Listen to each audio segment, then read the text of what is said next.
रामगिरी महाराजांनी मुस्लिम धर्मगुरू मोहम्मद पैगंबर यांच्याविषयी केलेल्या वक्तव्याचा नंतर मुख्यमंत्री एकनाथ शिंदे यांनी रामगिरी महाराजांना पाठीशी घालत मुख्यमंत्री शिंदे हे संवैधानिक पदावर असताना त्यांनी महाराजांची पाठराखण का केली याचा जाब विचारण्यासाठी MIMचे माजी खासदार इम्तियाज जलील हे मुख्यमंत्री मुंबईकडे जाणार आहे।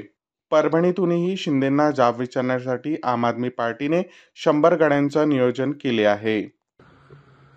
छत्रपती शिवरायांना युद्धामध्ये ज्यावेळेस पुराण ग्रंथ सापडायचा त्यावेळेस ते आदरानं मुस्लिम सरदाराकडे सोपवायचे आणि त्यांचाच आदर्श सांगणारे महाराष्ट्राचे मुख्यमंत्री जेव्हा रामगिरी महाराज मोहम्मद पैगंबर यांच्याबद्दल अपशब्द वापरतात त्यावेळेस त्यांना पाठीशी घालतात, हे खूप खेदजनक आहे।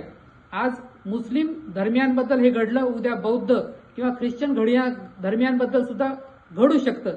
म्हणून याचा विरोध म्हणून इम्तियाज जलील साहेब हे मुस्लिम समाजाला चलो मुंबईचा नारा दिलेला आहे आणि ते मुख्यमंत्र्यांना जाऊन संविधानाची प्रत देऊन त्यांना जाणीव करून देत आहेत की तुम्ही हे संविधानिक पदावर आहात।